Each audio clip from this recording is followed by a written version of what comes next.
मेरा पहला किस।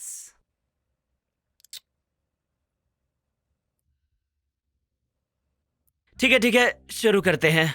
बताते हुए बुरा लग रहा है पर कोई बात नहीं, वीडियो शुरू करते हैं। तो ये सब शुरू हुआ 7th ग्रेड की पीई क्लास में। हम लोग फ्लैग फुटबॉल खेल रहे थे और मैं सभी रूल्स को भूल गया क्योंकि मुझे खेलों में कोई दिलचस्पी नहीं है। लेकिन मैं इतना जानता हूँ कि अगर आप किसी के झंडे को खींचते हैं तो वो बाहर हो जाता है। अब भले ही मैं स्पोर्ट्स में उतना अच्छा नहीं हूँ, लेकिन दूसरी टीम में एक लड़की थी जो मुझसे भी बदतर थी, इसलिए मैंने उसका झंडा खींच लिया और वहां से भाग गया। लेकिन जैसे जैसे खेल आगे बढ़ता गया मैं उसे देखता रहा, इसलिए मैंने उसका बार बार झंडा खींचा। और मेरा 5वीं बार ऐसा करने के बाद उसने मजाक में कहा कि क्या हमारे बीच कुछ चल रहा है? नहीं। तो फिर तुम बार बार मेरा झंडा क्यों खींचते हो?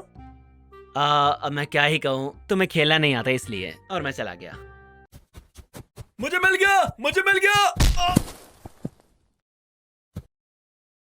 वैसे मैंने इस लड़की पर पहले कभी इतना ध्यान नहीं दिया था, लेकिन मुझे पता था कि ये मेरी होम रूम क्लास में ही है और वो जल्दी से मेरे फ्रेंड सर्कल का हिस्सा भी बन गई। मेरे फ्रेंड सर्कल में सिर्फ 3 लोग हैं और वो हैं कोल, ट्रेविस और एवा। और अब एक नई लड़की आ गई है, सराया। हम पैदल चलकर स्कूल जाते थे, दोपहर के खाने के समय घूमते थे और मैं और सराया पीई क्लास में टीम बनाते थे। आखिरकार मुझ में और सराया में एक दूसरे के लिए फीलिंग्स पैदा हो गई। थोड़ी देर बाद मेरे बच्चे वाले दिमाग ने कहा कि लगता है ये सच्चा प्यार है। मैं उसे टेक्स्ट करके अपनी फीलिंग्स के बारे में बताऊंगा। और एक नॉर्मल इंसान की तरह उससे बात करने के बजाय मैंने उसे सिर्फ ये मैसेज भेजा, हे आई लव यू। और यही सबसे अजीब पार्ट नहीं है इस स्टोरी का। इससे भी बदतर चीजें हैं। और फिर उसने मुझे रिप्लाई भी किया, पता है क्या? I love you too. और झंडू ब्राइसन ने कहा कि मेरे प्यार में पागल हो गई। अगले दिन स्कूल में हमें बड़े अजीब तरह से पता चला कि हम एक दूसरे को प्यार करते हैं। और मेरी असल वाट तो तब लगी जब मेरे पेरेंट्स ने मुझे बिठाकर समझाया कि भैया हम कैलिफोर्निया शिफ्ट हो रहे हैं। मैं बहुत दुखी था क्योंकि मैं अपने दोस्तों से अब अलग होने वाला था। कुछ दिनों बाद हम सभी स्कूल से घर जा रहे थे। मैं और ट्रेविस इस बारे में बात कर रहे थे कि हम कितने निराश थे कि मुझे जाना पड़ेगा। और तभी मैंने कहा कि मुझे सराया को किस करना है भाई। और तभी ट्रेविस ने कहा, तू उसे अभी किस करना चाहता है? नहीं नहीं नहीं नहीं नहीं नहीं नहीं नहीं नहीं, अभी नहीं, अभी नहीं। नहीं बेटा, तू तो अभी करेगा। नहीं कोल, एवा, अरे यार मैं भूल ही गया था कि मॉम ने मुझसे कहा था कि हमें एक बहुत ही जरूरी काम है, तो हमें जल्दी से जल्दी घर जाना होगा ताकि ब्राइसन और सराया यहाँ अकेले रह सके। और वो लोग चले गए और मैं और सराया वहां अकेले थे, साथ में। शायद 1 मिनट तक उसके साथ चलने के बाद मैंने हिम्मत जुटाई और उससे कहा कि सराया, अगर मैंने ऐसा नहीं किया तो मुझे खुद पर गुस्सा आएगा। मैंने अपनी आंखें बंद की, किस की पोजीशन ली और लग गया काम पर। ठीक है, 1 सेकंड के लिए रुक जाओ, यहाँ कुछ बातें हैं जो बताना बहुत ही जरूरी है। सराया मुझसे लंबी थी, जो कि ज्यादातर लोग हैं, इसलिए मेरी छोटी हाइट होने की वजह से मैंने एक बहुत ही झंडू हरकत की। मैंने उसके लिप्स पर नहीं बल्कि गाल पर किस कर लिया। निशाना चूक गया। अब मैं क्या करूं, अब मैं क्या करूं, अब मैं क्या करूं? सराया ने बड़े अजीब तरीके से थैंक यू कहा और मुझे लगा मैं इस दुनिया का सबसे बड़ा बेवकूफ हूँ। और मुझे यकीन है कि वो जानती थी कि मैं भी शर्मिंदा हूँ, क्योंकि पता नहीं क्यों जब भी मैं शर्मिंदा हो तो मेरे कान लाल हो जाते हैं, बिल्कुल टमाटर की तरह। मुझे नहीं याद कि हमने इसके बाद क्या कहा, लेकिन मुझे इतना याद है कि ये सब बहुत अजीब था। शायद मुझे उससे कहना चाहिए कि मुझे माफ कर दो, मैंने जो भी किया वो बहुत गलत था। पर अचानक से सराया ने मेरे कंधों को पकड़ लिया और फिर मेरी आंखों में आंखें डाली और क्या क्या? सराया भाग गई वहां से।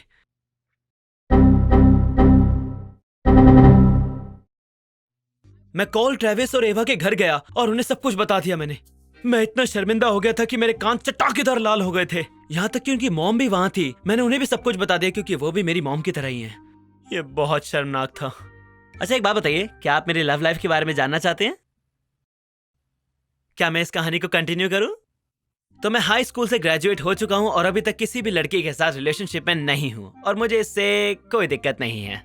मेरा मतलब है कि मैं अभी 18 साल का हूं, लेकिन मैं लगता 13 साल का हूं। इसलिए आमतौर पर लड़कियां मुझे एक दोस्त / छोटे भाई की तरह देखती हैं। इसलिए जब भी मैं उनसे मिलता हूं तो ऑटोमेटिकली मैं फ्रेंड जोन में चला जाता हूं। हर किसी को फ्रेंड जोन से दिक्कत है, लेकिन मुझे इससे कोई भी दिक्कत नहीं है। इसमें कोई ड्रामा नहीं है, आप दोस्त रह सकते हैं और आपके पास दूसरी चीजों के बारे में सोचने का वक्त भी है। इसके अलावा मैंने इस पर गौर किया और पाया कि मिडिल स्कूल और हाई स्कूल के प्यार सिर्फ 5% ही टिक पाते हैं। तो ये करने का क्या ही मतलब? मेरा मतलब है आप डेटिंग को प्रैक्टिस की तरह तब तक करते हैं जब तक आपके लाइफ में कोई एक खास इंसान नहीं आ जाता। लेकिन मेरे ख्याल से ऐसा हमें कभी करना नहीं चाहिए, क्योंकि इस तरह आप लोगों का दिल तोड़ते हैं और साथ ही अपना भी दिल तोड़वा लेते हैं। मुझे लगता है कि हाई स्कूल में डेटिंग को प्रमोट नहीं करना चाहिए, क्योंकि एक हाई स्कूल के स्टूडेंट में इतनी मेंटल स्ट्रेंथ नहीं होती कि वो इसे संभाल पाए। मेरे एक्सपीरियंस में हाई स्कूल के स्टूडेंट बच्चे हैं बड़े के शरीर में।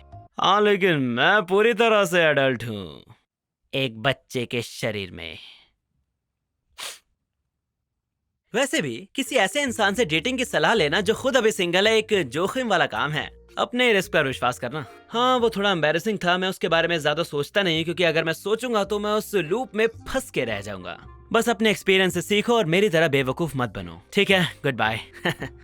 और क्या हाल चाल है हेमशंकर्स? ये मैं हूँ आपका दोस्त ब्राइसन। और कैसा चल रहा सब कुछ? आपको वीडियो पसंद आई? मैंने बहुत समय लगाया इस पर, इसलिए आपको पसंद आएगी ही जरूर। मैं सच में प्लशिस को लेकर बहुत एक्साइटेड हूँ। वो बहुत ज्यादा नरम और प्यारे हैं, लेकिन हाँ, लिमिटेड सप्लाई के लिए मैं मजाक नहीं कर रहा था। वो बहुत जल्दी बिक जाएंगे, इसलिए आप अगर खरीदना चाहते हैं तो आपको तेजी दिखानी होगी। वैसे भी सभी फैन आर्ट के लिए आपका बहुत बहुत शुक्रिया। मुझे बुरा लग रहा है क्योंकि मैं कभी भी सारे फैन आर्ट को एंड कार्ड में दिखा नहीं पाता, लेकिन प्लीज जान ले कि हर एक कला मेरे दिल को छू जाती है। और हाँ, मैं सिर्फ ट्विटर से ही सारे फैन आर्ट एक्सेप्ट कर सकता हूँ। और हाँ, आप लोगों की पहली किस की कहानी क्या है? क्या वो भी मेरी ही तरह शर्मनाक थी? और हाँ, मैं आपको बताना भूल गया कि मैंने सराया से पूछा था कि मैं उसका नाम इस वीडियो में यूज कर सकता हूँ कि नहीं, और उसने हाँ ही कहा। और अगर तुम ये वीडियो देख रही हो सराया, तो हाय सराया। चलो मैं सोने जा रहा हूँ, बाय।